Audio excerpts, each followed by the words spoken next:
एक बात बताओ, भगवान मेरे भक्ति को पूजा पाठ से क्यों नापते हैं? कौन से भगवान की बात कर रहे हो? मेरे ईश्वर तो इतना फ्रजाइल नहीं है।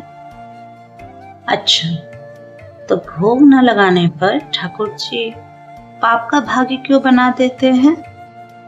अब ये तुम्हारी प्रॉब्लम है कि तुम सुने सुना ईश्वर को पूजते हो, डर से, लालच की वजह से। अगर तुम खोजे हुए ईश्वर को पूजते तो ऐसे ठगी ना जाती। मतलब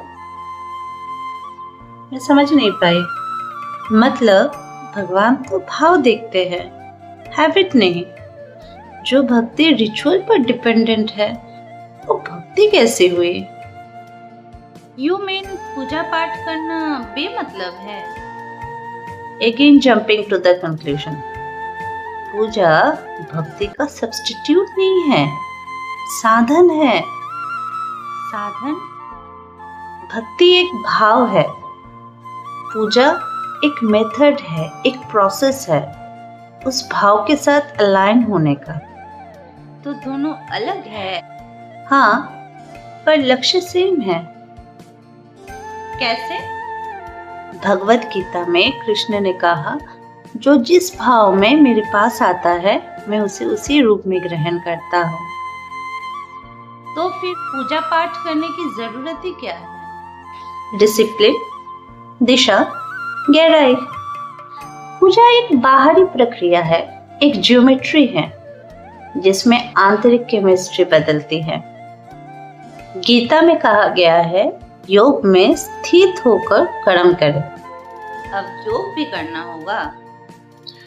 योग यह चित्त का स्थिर होना दर्शाता है। मतलब अगर तुम्हारा मन बिखरा हुआ है तो केवल सत्य तुम्हारे लिए एक कंसेप्ट होगा।